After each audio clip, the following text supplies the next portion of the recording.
Umuntu TV tubitayeho. Umugabo ashimye inkumi runaka. Umugabo arongoye umugore yahukanye kubw'amategeko y'ivyanditswe nkuko tubisanga muri gusa mu vyagizwe na 4 akamurongora nta kibazo, yifitiye umugongo vyumva, akaronka n'uburyo abambika, akaronka n'inyama zo kubagara canke umuteko, agashobora no kubakwiriza urukundo. Nta gituma atiryohererwa ivyamwe Uhoraho yamuhaye. Kurya umuntu ashima kurya apo, agashima kurya intuzenya umuhwi, akavuga ati numva ngomba inanasi nayo, numva ngomba n'akavoka, numva ngomba grapes canke ubundi bwoko bw'icamwa. Abakobwa canke abagore bo mu bwoko bwawe, nimba uryohewe n'uw'inzobe, ukipfuza uwirabura, ugashaka w'imibiri yompi, ukagomba umugufi canke umuremure, diversity canke variety, uko wovyipfuza kose ni ingabire Uhoraho yahaye abagabo. Nkuko mwari mumaze kuvyumva, hano ni ku Muntu TV. Ndabahaye ikaze mwebwe inshuti zacu mwese mukunze kudukurikirana hano ku Muntu TV, muryoherwa kandi twigira hamwe ivyigwa bica hano. Mbahaye ikaze n'uyu munsi twongere turabire hamwe icigwa cy'uyu munsi, aho tugiye kwiga tumenye mbega ni vyiza canke birabereye kurongora abagore benshi. Ndabahaye ikaze mwese hamwe mu kiganiro mugiye gushikirizwa nanje Rukundo, agiteguriwe na mwene data Yashia Al. Sangwe ikaze mwese hamwe. Ndabihere bwamwiriwe ndamwaramutse, muraho mwese mukomeye mu vyanye no mu banyu. Ndabipfuza kuranirwa no kubana amahoro muri vyose ava ku murimo w'ijuru n'isi. Nagira rero turabire hamwe ivy'ukuri ubusambanyi ni iki. Mbe koko nukurongora abagore barenze umwe, nukurongora abagore benshi, canke birivye ngo ubusambanyi ni iki? Reka turabire hamwe ino nyisho. Uhoraho abicishije mu musavyi wiwe Mose, nkuko yashinze ivyagezwe vyo kuharika, nkuko tubisanga mu Kuvayo igabane ca 21 umurongo w'10, be n'Abalewi 18 umurongo wa 18, mu gusoma mu vyagezwe 21:15 kubandanya, uhere ku murongo w'10 kubandanya, eka n'ahandi henshi. Ni nako kandi atashimye guta abantu mu rudubi, kuko yarazi ko ibintu nk'ibi bizokwaduka mu gihe ca nyuma, aho abantu amatwi azobarya bagomba kumva inyigisho zijanye n'imyizerere yabo. Kabone yuko twari twaraburiwe no mu cunguzi wacu Emmanuel Mukiza mu buhanuzi bwavugiwe mu kanwa kiwe bukagaragara mu nyandiko ya Matayo ikigabane c'indwi, aho yavuze ngo ntimugafate vyera vyanyu n'imagata zanyu ngo muzitere imbwa n'ingurube, kuko zoheze zikazitabayangisha inzara zazo, hanyuma zamara kuzitabanga no kuzitabagura zigahindukira zikabatagura namwe. Ni mwaha akaryo nk'uko vyamwivugwa mu mwaka wa 70,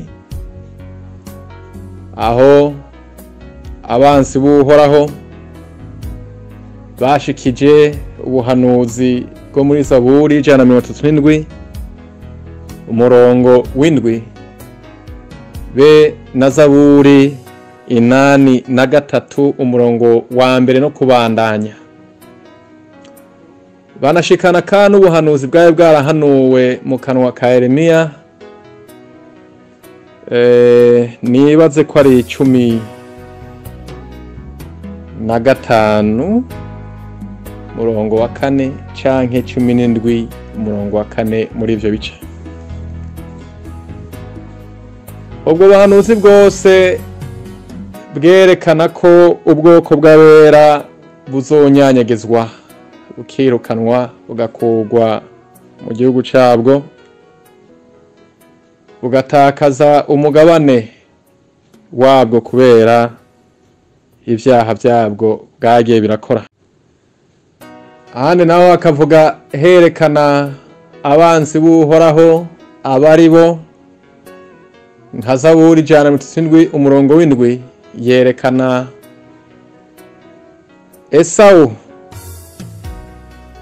ari waboneka ko ari we mwansi w'umuremyi w'ijuru n'isi, yasambaguye canke yahawe imbaraga zo gushira ahibonekeza ahera h'Uhoraho mu gihugu c'ubwiza, igihugu c'ingabo z'abari mw'ijuru.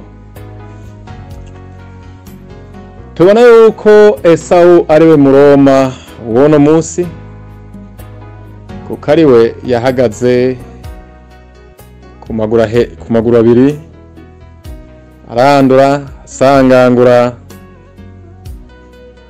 ahera h'Uhoraho, akanyanyageza mu y'agaciro y'umuremyi w'ijuru n'isi, nk'uko amara n'agahinda ya Yeremiya yavyerekanye ko amabuye avugwa ashobora gukurwa mu ruvyaro rwa Aburahamu atari abandi mugabo ari amabuye yahera, nibo nzu ya Yakobo. Tukabona 83 tubwirwa abazokora confederation yo kugwanya ubwoko bw'abera no kurondera kubaca ngo ntibakibihanga, nk'uko tubibona birushiza kugaragara mu madini ahari no musi, aho abantu bacu bamaze guhabwa vya bitabayange, vya bihonyange, vya zambwa n'ingurube,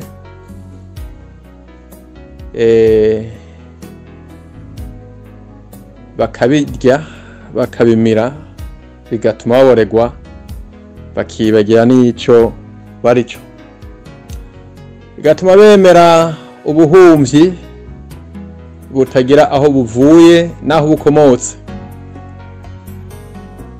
Nk'uko tubona umunsi Bibiliya iravuga iki, amadini akavuga iki, ivyera biravuga ibi, amadini akavuga ibi. Bibiliya avuga ngo mugenzi ibintu ku, abanyamadini bakivugira ngo dukore uko, hanyuma bagaca bose baruhanira hamwe kuvuga ngo turi ishengero ry'Uhoraho, ngo twacungujwe amaraso y'umwami. Ni muri ako karyo rero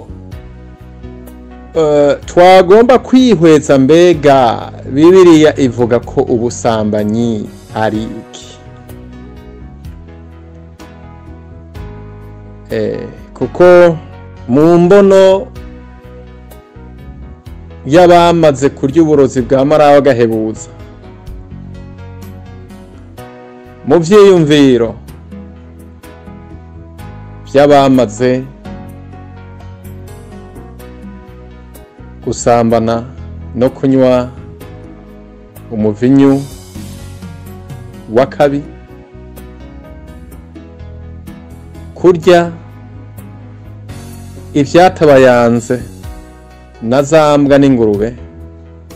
Uno musi wavuga ko ubusambanyi ari umugabo harongoye umugore arenze umwe. Bavuga ko ubusambanyi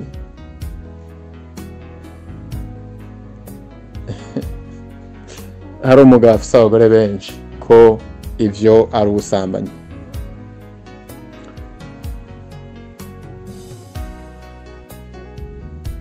Barigisha ngo ntibagasambane, mugabo bakaba ba mbere mu guhezagira ubusambanyi, kuko urinze urekuriye abakobwa kwambara minisketi kuri altari, kabemera kwambara pantaro zibabana zigashika naho berekana ibitsina vyabo mu mapantaro yabo, ivyo vyose vyitwa ubusambanyi. Kuko icanditswe kiragize ngo ntihakagire hutanga umukobwa we kuba maraya. Nta muntu ahari azotanga umwana wiwe ngo aje kuba maraya ngo bizane igihugu ubusambanyi. Mugabo ibi bintu bita skinny jeans, ubu kora, minisketi, buchkopa, ibi bintu abana b'abakobwa bigira bakabikora imbere y'abavyeyi babo n'imbere y'abayobozi babo mu mashengero babayemwo, hanyuma ba pasiteri bakaraba bagahora bakanuma abarimu, nuko ugasanga bagirisha n'indoa habamaze gusambana. Cyo ugasanga umuntu agishobora kuronka umukobwa w'isugi. Igitangaje ugasanga pastori nyene n'abadiyakoni canke n'abarimvyi bagenzi we abo nibo bamushiye ubusugi, kumbe ntaho twe no kumutwara, maze bakavyita ngo barahariwe munsi y'amaraso y'umwami. Mugo ntibamenye yuko uhora afise ukundi kuntu wewe abona ibintu. Reka turabe rero ico bita ubusambanyi ku bwa Bibiliya ubwo ari bwo. Dutangura kubona ivyagezwe bijanye n'ubusambanyi mu gice ca 22 mu gitabo cyo gusama vyagezwe duhereye ku murongo w'13. Aha havuga umugabo wese canke umusore bishitse agarongora umukobwa agasanga yaramaze guta ubusugi uko bigomba kugenda, atakiri inkumi. Aha rero abagore bari ngaha ku rubuga mwihangane, kuko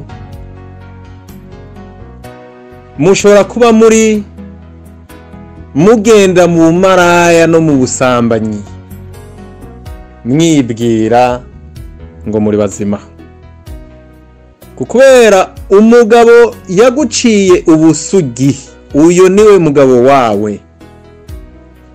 Wanka wemera uyo niwe mugabo wawe, kandi vyanditswe ntivyemera umugore yuko atana n'umugabo we yamuciye ubusugi kiretse hari kwahukana kwemerewe n'ivyanditswe. Uko kwahukana kwemewe n'ivyanditswe nako gushingwa intahe no gusubira mu vyagezwe 24 uhereye ku murongo waho wa mbere.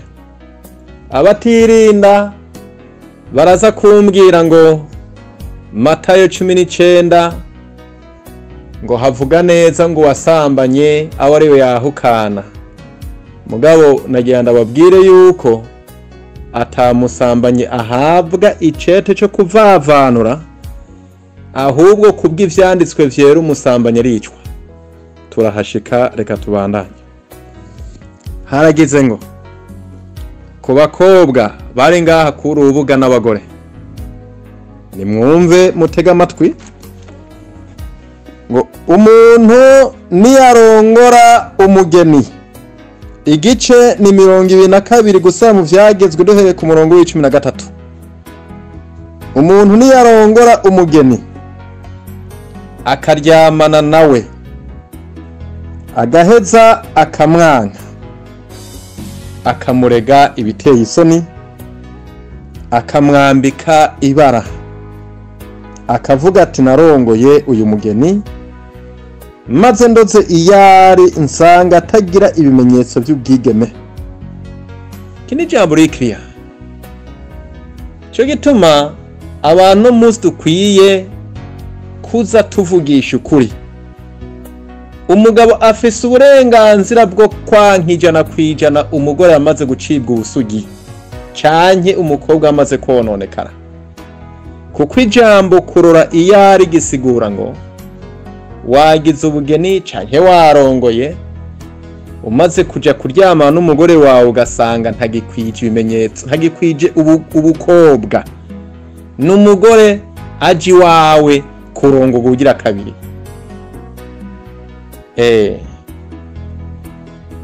Kuko umukobwa akiri sugi muryamanye wanka weme ategeza kuboneka ko akiri sugi canke se atariyo. Nguko uko Bibiliya ivuga uko we mugabo uzobigenza. Maze se na nyina b'uwo mukobwa baze babire ibimenyetso by'ubwigeme bwiwe, babishire abakuru b'ibisagara cabo mw'irembo ryaco. Se w'uwo mukobwa aheze abarire abo bakuru ati uyu mugabo namushingiye umukobwa wanje, none aramwanse kandi amureze ibiteye isoni, ngo ntiyasanganye umukobwa wanje ibimenyetso by'ubwigeme. Ariko rero ibimenyetso by'ubwigeme bwiwe ngibi. Hano kuvuga ngo umugabo canke umusore niyagomba kurongora, hanyuma akarongora umukobwa, maze yaje kuryamana agasanga uyo ntakiri umukobwa n'umugore, agaheza akabivuga, se uwo mukobwa agomba kunyaragasa bwangu gutanga ibimenyetso vyerekana ko umukobwa wiwe akiri inkumi canke atayo. Ibi navyo ngabishikirize abakuru bo mw'irembo ry'igisagara.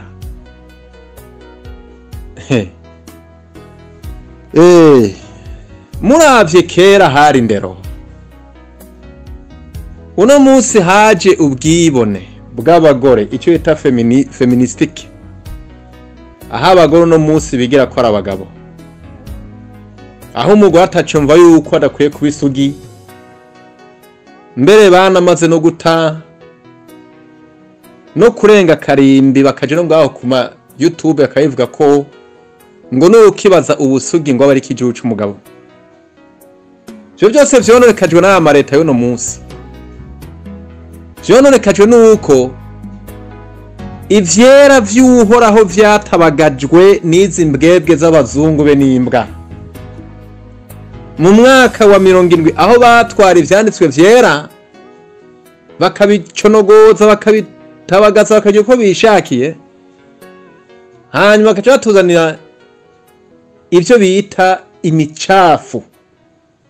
Noneho ibijuju vyacu by'abapastori n'izi mbwa zikorera, izi mbwa zigenzi zazo, ivyo nita ngo ni ivyitso, bakayifata uko nyene batabanje kwihweza ugasanga ngo wowe urumwe wakorera abantu ngo bahabwe ubwami canke ubugingo buhorayo, mugabo ukorera abamaze kugira iki kononekara, haba mu mpwemu canke no mu mibiri yabo. Rero ku bakobwa basambanira iwabo, ehe nguku uko bigenda. Abo bakuru bafate uwo muntu bamukubitisha, bate ko bamucire iciro ca shekeli z'ifeza 100, bazese uwo mukobwa kuko yambitse ibara umwigeme wanyu Abisirayeli, nawe uwo mugore akomeze kuba uwiwe azarinda apfa atamwirukanye. Iyo bishitse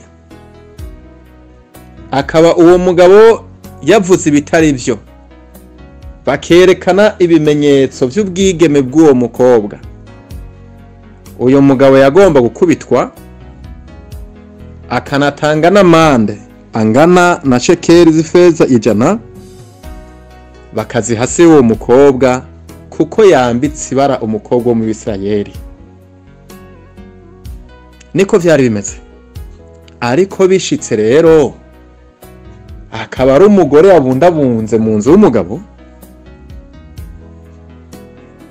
uko vyagomba kugenda nuko uwo ngo naho nivyaba ari ivy'ukuri atabimenyetso by'ubwigeme vyabonetse kuri uwo mukobwa, baze bamusohokane bamujane ku muryango w'inzu ya se. Abagabo bo muri ico gisagara caba mwicisha amabuye kuko yakoze ikizira muri Isirayeli, agasambanira kwa se, uko azaba ariko mukura ikibi hagati muri mwebwe. No, mukobwa yasambaniye kwa se si uwo kugumiza mu bantu bera mw'ihanga ry'uhoraho, mugabo nuwo kwicwa yicishijwe amabuye. Ariko no munsi arasambana, kinyendara akazana arasambana, mbere mukanashigikira mukanabwa ngo bafise boyfriend. Abapastori bakemera ngo afise boyfriend, hanyuma bakaja ngo kikorera ivyabo mukabarekera no mu nshengero, vyazohera bakavavanura baramaze kujyana abagore n'abagabo, uwundi muntu akaje kagatora, mukaje ngaho mugahezigira mariage, mu gihe mubona yuko umukobwa wese atakiri isugi adakwiye kurongwa ari ukwicwa. Kuko yagomba kurondera uriya yamuciye ubusugi akaba ari wamurongora, kuko nakaye n'umugabo wiwe.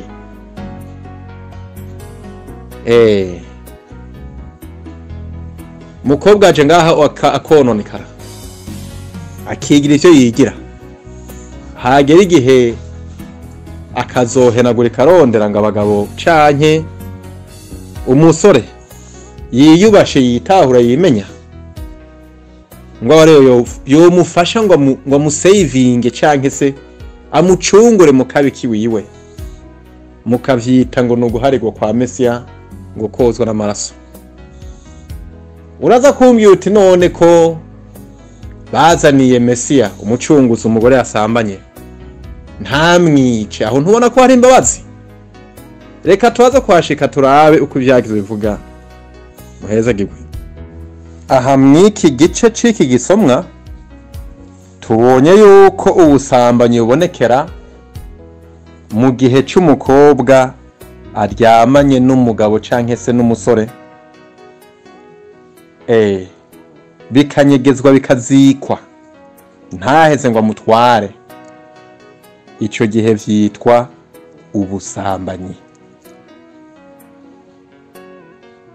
Kukubera uyu mukobwa niyaza konda kurongwa n'uwundi mugabo, bagasanga ubusugi bwaramaze kuvayo n'umugore mu bandi, azoca afatwa kandi azokwicwa, kuko azotesha agaciro samuvyaye. Tukiri mw'iki gice nyene umurongo waho wa 22 haragize ngo umuntu niyafatwa aryamanye n'umugore wundi baze babice bompi. Abo uko ari babiri, uwo mugabo yaryamanye n'uwo mugore na nyamugore nyene bapfe, kuko uko azaba ariko mukura ikibi muri mwebwe Abisirayeli. Ubusambanyi buza kuboneka vy'ukuri iyo umugabo aryamanye n'umugore w'abandi, canke iyo umusore aryamanye n'umugore w'iki w'abandi bantu. Ni kizira kikaziririzwa gutera ijisho no kwipfuza umugore w'uwundi muntu. Ubikoze ukaryamana nawe bakenda bafata, mwebwe babiri nta mahoro yo kubaho uretse kwicwa. Uko niko ijambo ryaciye urubanza kandi ryashinze. Nico gituma na Mesiya muri Matayo yavuze ngo ngo mwarumvise yuko vyavuze ngo ntugasambane, ngo mugabo jeho ndavuga ngo uraba umugore akamwipfuza aba yamaze gusambana nawe umutima wiwe. Bamwe bivugira yuko ngo ivyagize vyakuweho, mugabo ntiwumve ko iryo jambo ahubwo ari ukubimagnifiya canke kubiha agaciro, nk'uko vyanditswe na Yesaya ngo vyahimbaye uwuhoraho kwongereza no kubahisha ivyagezwe vyiwe. Ni ukuvuga ngo kera warinda gufatwa wasambanye n'umugore w'abandi, canke we mugore wasambanye n'umugore w'abandi bantu.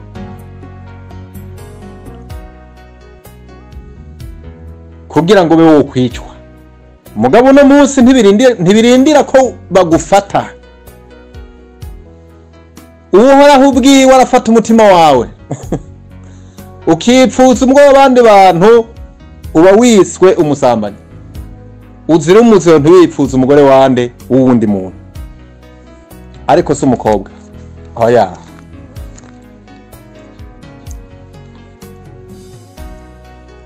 Ahandi hantu habonekera ubusambanyi ni muri igice nyene umurongo waho wa 23 haragize ngo umuntu niyasanga umukobwa mu gisagara kandi ari umwigeme yasabwe n'uwundi akaryama nawe, bompi muze mubajane ku irembo ry'ico gisagara mubicisha amabuye, umukobwa azire ko atavugije induru kandi yari mu gisagara, uyu mugabo azire ko yononye umugeni wa mugenzi we, uko azaba ariko mukura ikibi hagati muri mwebwe.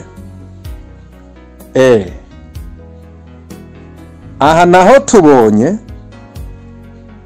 yuko kandi ubusambanyi buza kubonekera ku muntu wese yiruka inyuma y'umukobwa yakowe canke yasabwe agira arongogwe, canke n'umukobwa nyene nawe azi ko yasabwe akarongo agomba kurongogwa, bikamuza gushira umutima hamwe ngo arindire umwanya we wo kurongogwa, akaguma yirukanka asaragurika inyuma y'abandi bantu. Abo uko ari babiri bafashwe nabo kwicwa, kuko kuko umukobwa yari mu gisagara atafashwe ku nguvu, umugabo nawe canke uwo muntu azire yuko atagize iki, azire yuko yononye umugeni wa mugenzi wiwe. Nagomba rero dutanguye turabire hamwe aya majambo. Bibiliya iravuze ngo umuntu, ijambo umuntu rishoboye gusigura umugabo canke umusore.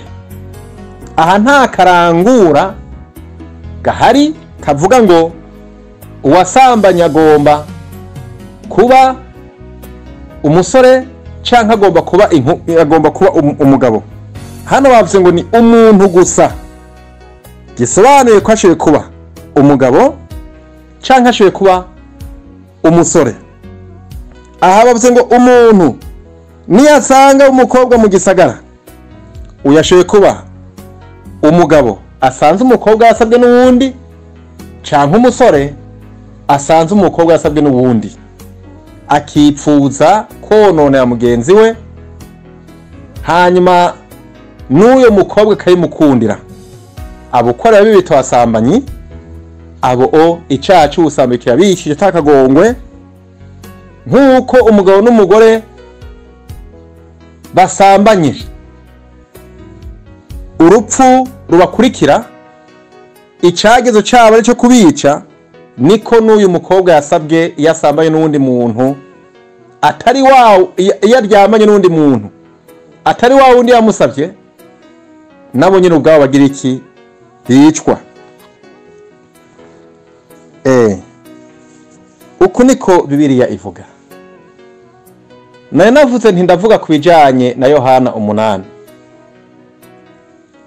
igice abantu benshi bakunze kwitwaza cyane cyane abanyamadini kubwo kutumva nabi inyandiko. Bibiliya dusaba ngo dusome hamwe tumwe ahandi utundi, icagezwe ku kindi, ijambo ku rindi. Uko niko tuzotahura. Yohana 8 herekana abafarisayo baza kugeza umucunguzi.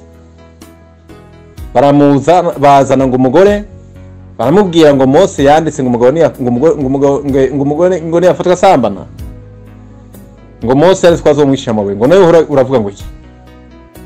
Bagomba kumusuzuma, niko ivyanditse bivuga, ngo barabe kwazi ivyagezwe. Hano tumaze gusoma ko icagezwe kivuga ngo umugabo n'umugore niba bafata ngo barasambana, umugabo arimwe arasambana n'umugore w'uwundi muntu,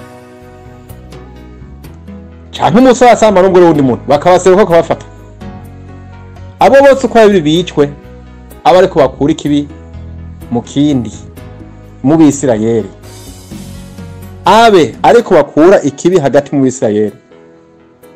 Icaha gwa rupfu cyo kimwe n'umwigeme yasabwe afasha asambanye n'uwundi muntu atari uwamusabye, abo nabo kwicwa. Rero bazana uyo mugore gusa, basigaza umugabo bafatanye ari mwabikora. Mu cubahiro c'ivyagezwe, aho ohonyene ubwawe wamaze kurengana icagezwe, kubera icagezwe gisaba ngo muko umuntu aciriga urubanza rw'ubusambanyi, umugore n'umugabo bazanwe bose.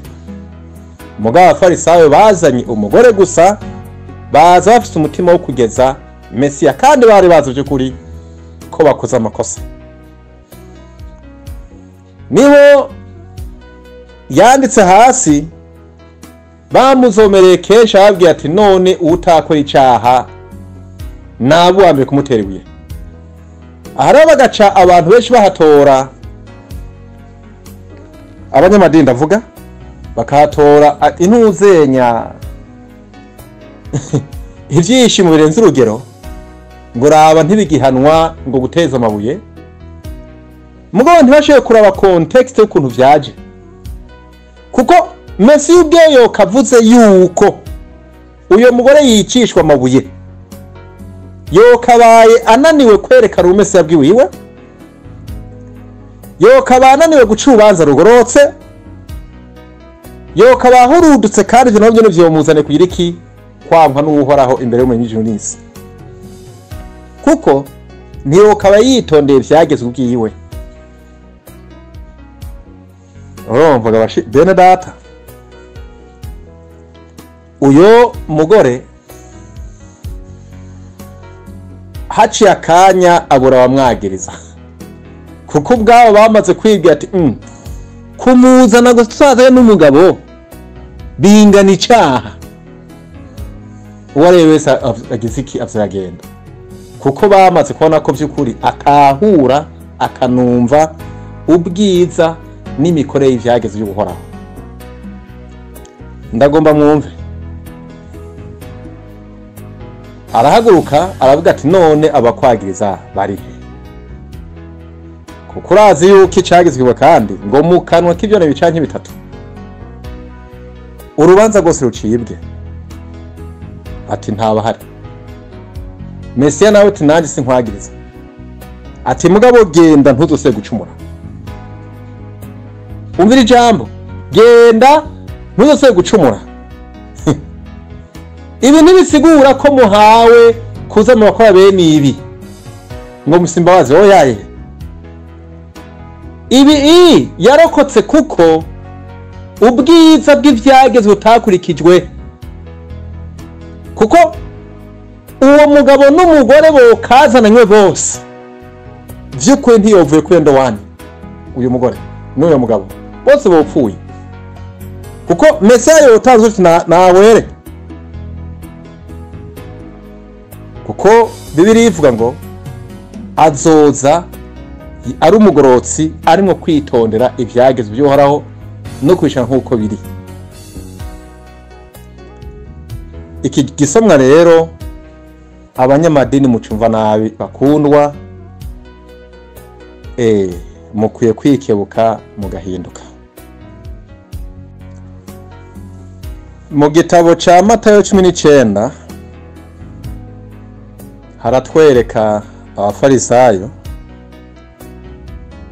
bamubaza ibijanye no kwahukana. Ahantu yavuze ngo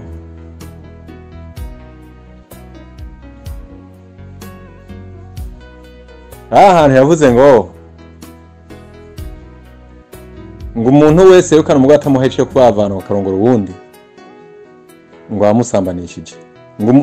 Ahantu havuze ngo umugore yirukanwe kubera ubusambanyi.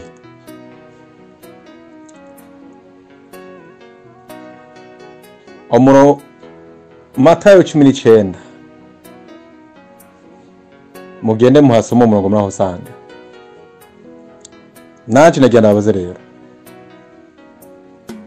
murazi ko Matayo 7 Matayo 5:17 hivugira neza ko atana kazatsa na kamwe kazova ku vyagezwe kandi ataje no kubihindura mugabo yaje kubishitsa.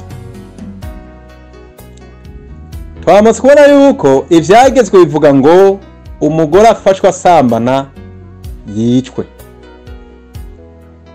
Aha naho ngo umusambanyi ahabwe icete cyo kuvavanura.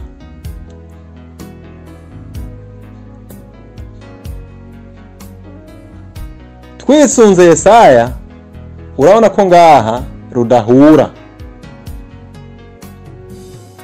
Ahambwiye abazi ubwenge, abatazi ubwenge bibabera igipfungu. Mugabo iyi bayita ikaramu y'ikinyoma cicumwe ngaha, kuko umusambanyi n'umusambanikazi ntibahabwa uburenganzira bwo kuba mu bandi bantu. Bivuga ngo bicwe aba ari kubakura ikibi hagati mu bantu. Aha naho ngo umusambanyi ahabwe uburenganzira yigire kubandanya asambana. Kubaza ubwenge ari ni kabaza. Tubandanye kagaciyemo. Umurongo wa 25 gusaba mu vyagezwe 22 umurongo wa 23 acaba cagisomwa cacu ngo ariko umuntu niyasanga umukobwa mu gahinga kandi ari uwasabwe akamugobera agasambana nawe, uwo mugabo yasambanye nawe azabe ari wapfa wenyene, ariko uwo mukobwa ntimuze mu gihe cyo mumugira, kuko atacaha azoba yakoze cyo kumwicisha, kuko ivyo bizoba bibaye nk'uko umuntu avira hasi uwundi akamwica, kuko uwo mugabo azoba yamusanze mu gahinga, uwo mwigeme akazoba yaravugije induru hakabura ikimutabara.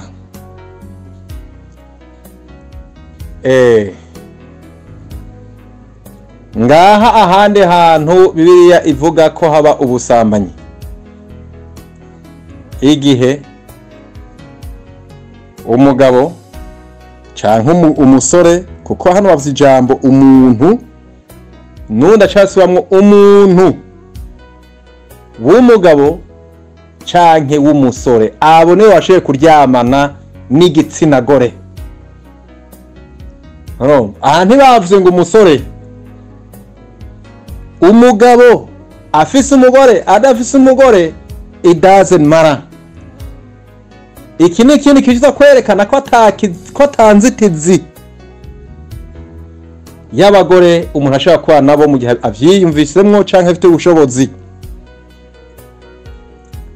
Icingenzi gusa ziri umuziro, ntiyegera umukobwa yasabwe canke umugore w'abandi bantu, kuko akoze gutyo azokwitwa umusambanyi. Hano umwana w'umukobwa niba ari mu gahinga yarasabwe, hanyuma hakaba umugabo canke umusore arebese ngo n'umuntu ngaha, akamugobera akamufata ku nguvu bagasambana nawe. Uyu mugabo aso bari bapfa wenyene gusa, mugabo umukobwa ntazapfe kubera ko ivyiwe ngo niho gufata ku nguvu, niho kumuvira hasi akaba yomwica, kuko nta caco kumwica gihari, ngo azoba aravugije induru hakabura ikimutabara. Ivyo tuzi ko ari ukubaka. Ivyo ngo bibaye mu gahinga, vy'ukuri uwo mukobwa ntacaba, ariko uwabimukoreye agomba kwicwa. Umurongo wa 28 ndagomba ku muntu wese apingapinga yumvirize neza. Umuntu niyasanga umukobwa akizigamye ubusugi bwiwe kandi atari bwasabwe, akamufata agasambana nawe bakabaserukako, uyo mugabo azoba yasambanye nawe azahese w'uyo mukobwa inkwano ya shekeli z'ifeza 50, uyaheze abo umugore wiwe, kuko yamwononye azarinda apfata mwirukanye. Aha rero nagomba bakundwa mwumvirize,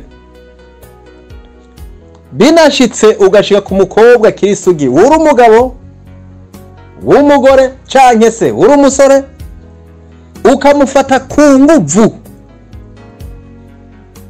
mukaryama n'uyo mukobwa, Bibiliya ikubwira ngo numukwe umutahane uje kumurongora, kandi ngo ntuzopfe umwirukanye kuko ngo wamwononye. Nonega bakundwa, nimba ivyanditswe vyerekana ubusambanyi aho boneka kwari mu gufata umukobwa ari mu gahinga ku nguvu no kuryama n'umugore w'abandi canke n'umukobwa yasabwe gusa, vy'ukuri ko bivuga ngo ntagaye ico mu nyaca y'umugabanya, izo nyigisho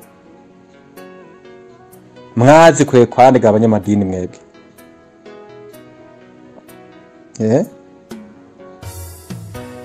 Mwazikuye aha, ntimubona ko mwari mukwiye gusaba mukica mugasarangura mukitonda mukaraba ivyo mwizeye ko ari ibinyoma vy'ukuri?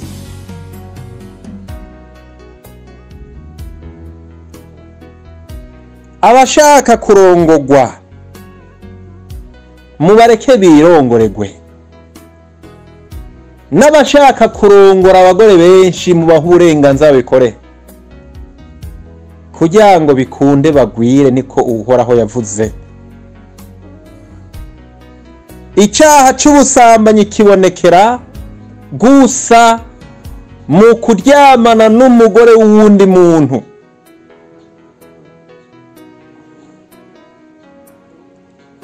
Nimba mwosoma ino mirongo mukayiraba, uwitwa umusambanyi si umugabo n'umugore, kuko umugore arenze ibigo akaryama n'undi mugabo, uwo niwe wasambanye. Uko niko birivuga. Ku mugabo ikizira no kuryamana n'umugore afiswe n'uwundi mugabo. Ku mugabo ubusambanyi buboneka iyo aryamanye n'umwana w'umukobwa yasabwe. Ku mugabo canke ku musore iyo baryamanye aidha n'umukobwa yasabwe canke umugore w'abandi bantu, aho niho umugabo canke umusore yitwa ko ari umusambanyi. Muri make ubusambanyi buhagaze ku mugore ku bwa Bibiliya. Aha ndagomba abagore mwumve.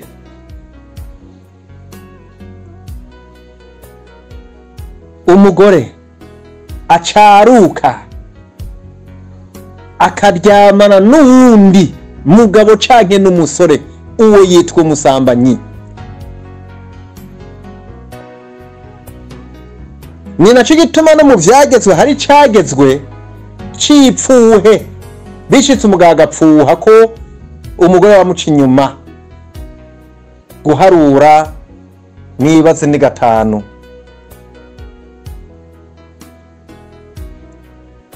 Bibiliya yerekana ko ubusambanyi,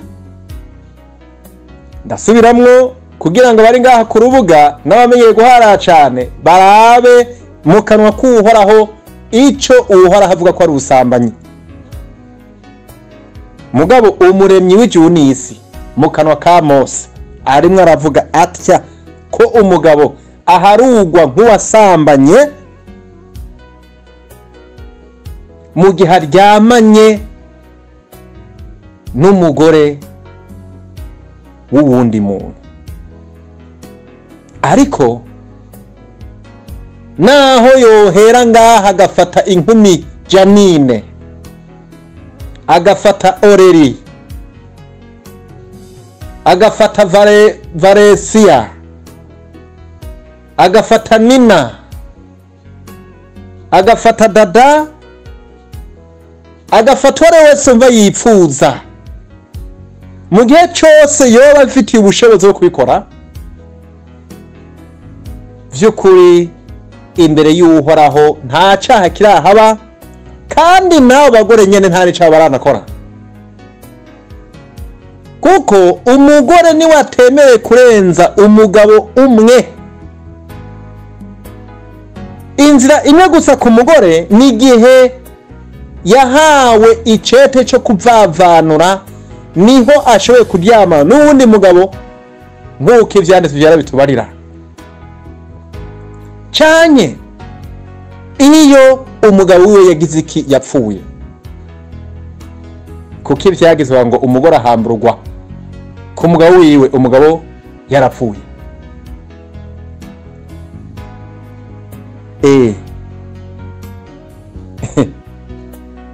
Mubyita ivyoroshe, mugende mureka abantu kubajuragiza, kuko mukora umugwanizi mwa abanyamadini mwe. Mugende mureka abantu kubagira nabi, kubabuza amahoro, mubareke biryohere, kuko kurya ubona ivyamwa biryohera akanwa kuba birya, niko n'abagore ari ingabire uhoraho yahaye abagabo. Ijambo rivuga ngo umugore yaremwe kubw'umugabo, ariko si umugabo yaremwe kubw'umugore.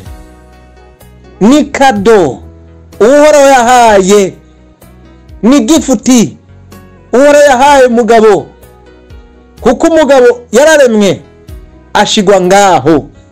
Amaze gushigwa ngaho ahabwa ijambo, ahabwa igikorwa cyo gutunganya itongo igihe kiragera ahabwa umugore.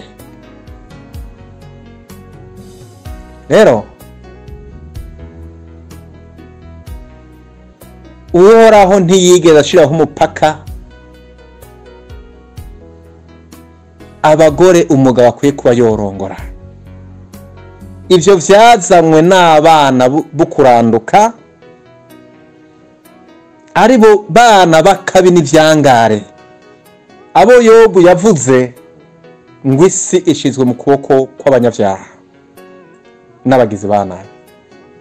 Nibo tubona munsi bahagaze bafinansa aya mashengero ya Katolika, ya Anglikane, ya Sabato, ya Pentekoti, ya Fekabu, ya Rutenani, ya y'ibintu vyose ubona vy'amadini y'uno musi. Ivyo byose bikomoka he? Muri abo bana b'inzoka.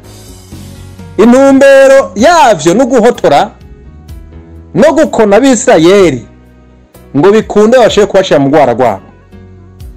Mugabo hora afise ngo vyari murondoke munge n'umusenyi wo kwisesero ry'ikiyaga. Rero banyamadini mureke abantu biyungukire bavyare babe benshi, niyo abantu bagwiriye n'ubutunzi bw'igihugu buragwira. Niko vyagomba kugenda. Icingenzi gusa mumenye neza ko Uhoraho mu vyanditswe vyiwe avuga ko ubusambanyi buboneka ku mugabo canke ku musore aryamye n'umugore w'abandi, buboneka ku ntuzenya ku mugabo canke ku musore afashe umukobwa yasabwe ku nguvu mu gahinga, canke umugabo canke umusore asanze umukobwa yasabwe akamugobera akaryama nawe. Aho niho bibonekamwo iki? Ubusambanyi. Akararo k'ubusambanyi mu vyanditswe vyera, nkunda ivyanditswe vyera kubera ko bisha ahantu ibintu vyose kugira ngo uwugomba kwihenda ntaze uruvyaro ngo yarozwe. Dusanga Dawidi yari asanzwe afise abagore ivyatsi n'ivyatsi. Gihe kimwe abona nyina wa Salomo, mukobwa mwiza vrema, umugore w'abandi wawuri, aramushima aramwipfuza, araheza aramwinginga ngo amuhe, nawe biramukundira aramuhereza. Bahati mbaya indi yinjiye. Dawidi arazi ko yakoze amakosa, arondera uburyo bwose n'uburyarya bubamwubaho ngo abe yogira iki? Yonyegeza ivyaha vyiwe. Ahenda Uriya ngo atahe muhira, amukura ku kazi yariko k'igisirikare ngo aje kuraba umugore bikunde biryamane umwana azokwitwe gwiwe. Uhoraho ntiyavyemera, Uriya ntiyakunda ko ataha. Abonye ivyo biranse agerageza uburyo bwose, abwira jenerali wiwe w'igisirikare atumushira imbere uyu azogwe ku rugamba kugira ngo bikunde abane uyo mugore w'uwo mugabo mu buryo bwemewe. Iyo se maze kumushobokera nk'umuntu w'ubutegetsi n'ubushobozi, Uhoraho ntiyanumye. Tubisanga muri Samweli wa kabiri kibane ca 12 duhereye ku murongo waho w'umunani no kubandanya. Uhoraho yatumye Natani, niwe aravugishwa nawe mu gihe ca Dawidi. Araza aramushikira, aramucira umugani wagira utya ati: habaye umugabo yari afise ibitungwa vyiwe vyinshi n'ibitayega. Araheza gihe kimwe baza kumutemberera abantu, araba mu bitega vyiwe araraba ico yohava akuramwo agitange nk'imfungwa ku bantu, araheza biramwankira. Yibuka ko iruhande yiwe hari umubanyi afitse agatama kiwe kamwe atunze, akunda, akuyakuya, kamufumbatira, aba ariko asimbirako, arakabaga akazimana abashitsi biwe. Dawidi nk'umuntu rero w'umutegetsi afise ububasha bwo guca imanza no kuzicira abantu, ntiyatanze no gusimba no kuja hejuru uwo muntu akwiye gupfa. Akivuga uko nyene, Natani agira ati uwo muntu ni wewe bwana Dawidi, wewe uhoraho yaguhaye abagore benshi, binataka guha n'abantuza n'aba Sawuli shobuja ngo bagufumbatire. Ivyo ntivyakubumba, wowe gashatse n'abandi nokongeye. Mugabo rabutukije izina ry'iwanje, ugenda ufata mukawe Uriya uramwica, ufata Uriya uramwica, usambanya umugore wiwe, utukije izina ry'iwanje. Icaha cy'ubusambanyi, ubugunge n'ukwica. Ubone ko uhoraho akurikirana amajambo yiwiwe. Dawidi amaze gukora ibi, urabona ko uratanumye, vyerekana ko kuco yashinze no kuco yavuze adacereza. Ivyabaye mwarabibonye, mugende musome muri Samweli wa 2. Rero bakundwa, nagira ndangiritse ngaha ndabaha umwanya wo kwiyumvira, ngira nti yemwe banyamadini, nimwigishe ukuri, muci zibere n'izigorotse, mure kurenganya abantu. Ubusambanyi ku bwa Bibiliya bubonekera umugabo canke umusore aryamanye n'umugore wundi. Ubusambanyi bwa Bibiliya bubonekera umugabo canke umusore aryamanye n'umukobwa yasabwe. Umugabo canke umusore afashe umukobwa yasabwe ku nguvu mu gahinga karyama nawe. Aho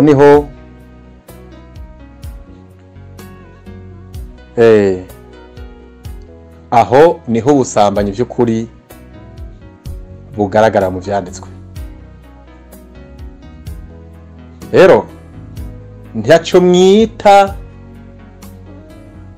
ibibi bitari bibi, yaco mwita ivyiza bitari ivyiza.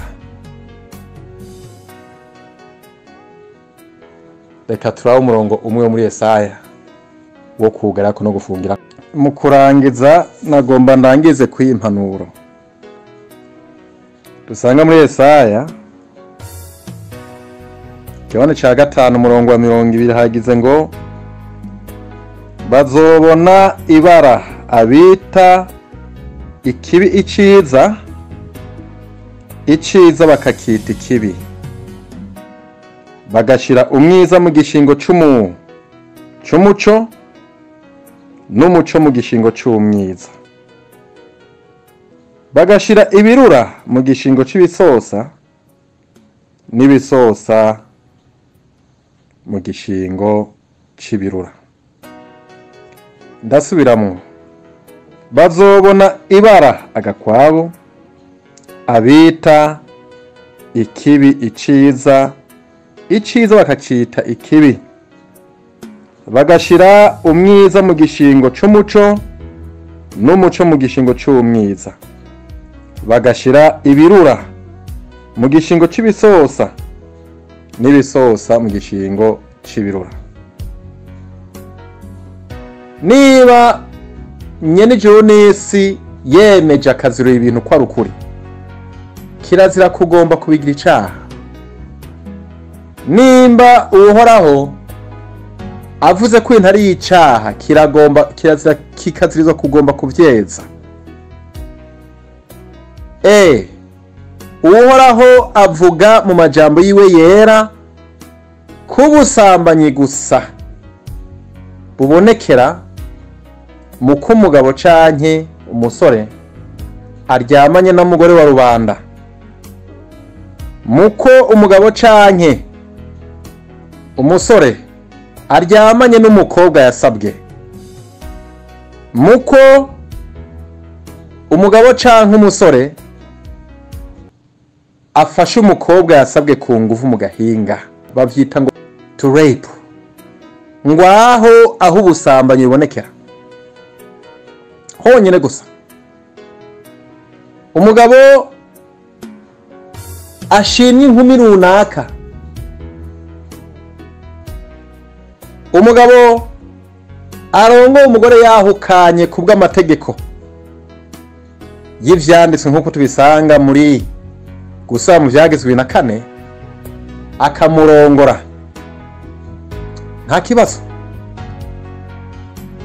yifitiye umugongo vyumva, akaronka n'uburyo abambika, akaronka n'inyama zo kubagara canke umuteko, agashobora no kubakwiriza urukundo.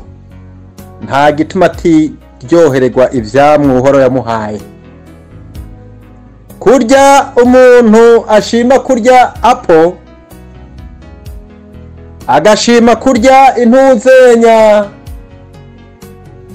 umuhwi, akavuga ati numva ngomba inanasi nayo, numva ngomba n'akavoka, numva ngomba grapes canke ubundi bwoko bw'icamwa. Abakobwa canke abagore bo mu bwoko bwawe, nimba uryohewe n'uw'inzobe, ukipfuza uwirabura, ugashaka w'imibiri yompi, ukagomba umugufi canke umuremure, diversity canke variety, uko wovyipfuza kose ni ingabire Uhoraho yahaye abagabogabo. Umuziro ntiwegere umugore w'abandi, umuziro ntiwegere umukobwa yasabwe. Ibisigaye vyose ubigeje nk'uko ivyagizwe biri, nta kiraba icaha n'umusi n'umwe. Uko niko basokuru bacu bari babayeho. Ihanga ryera ry'Abisirayeli Mese yavukiyemwo ryatangujwe n'abagore 4, mbere bamunzu no kwita nk'imwe: Lea, Rakeli, Biruha na Zilipa. Rusi nk'umunyamowabukazi nk'uko ivyanditswe bivuga. Murazi ko yabiriwe na Bowazi, kandi Bowazi bigaragara ko yari yubatse. Aheza aramurongora, arahonora uw'iwabo, amuvyara ko umwana bamwita Obedi, nawe bagenda kumurera. Uwo niwe wabaye inzira ya Mesiya, kuko Obedi yavyaye Yesayi nawe avyara ntuze ya Dawidi, Dawidi avyara Mesiya.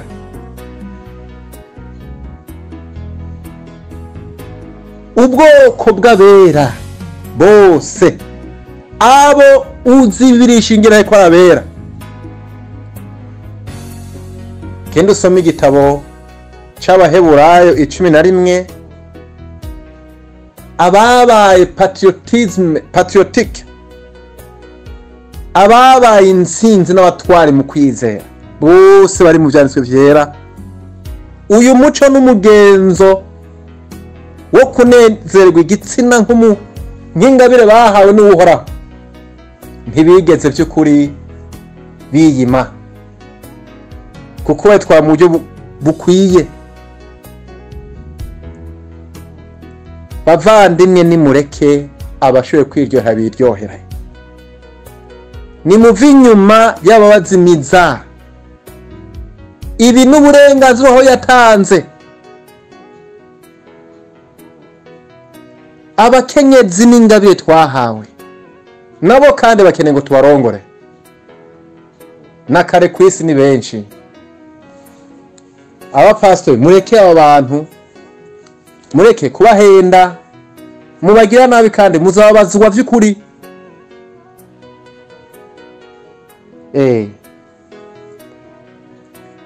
Mureke gufata ibintu vyahezege mu giti cyaha. Mufate ubusambanyi bw'umugabo ku mugabo n'umugore ku mugore mu vyita amahoro. Mufate kwambika abakobwa banyu ubusa, kwambara misiketi no kwashira kuri abo tanga ngo bararimba kandi bigize ibintu bashoboka ngo niho baragorotse. Kuko ubugorotsi bw'uhoraho yatanze bugaragara mu kuba ivyagize wiwe. Inshuti zanje, ndabinginze vy'ukuri muvi buzimu muji buntu, mureke kwita ibisosa ibirura canke ibirango muvyite ibisosa, ibi ngo muvyite vyiza n'ivyiza ngo muvyite bibi. Hezagirwe, muranirwe muri vyose muvanye no mu vyanyu. Shalom. Ndabashimire mwebwe mwese mumaze gukurikirana iki kiganiro cy'uyu munsi, kandi ndabasabe mugisangize abandi. Ufise ico avuga nico yunganira ahawe ikaze kugira ngo twese hamwe turushirizeho kwiga no kumenya ibidukwiriye muri ubu bugingo no muri uru rugendo. Tumenye nuko uhoraho yatubwiye tugomba kubaho muri buno buzima. Naho mu biganiro bizokurikira ndabararikiye guhorana natwe, kandi nongera ndushirizaho kubashimira ko mudukunda mutyo. Bye bye, mugira amahoro.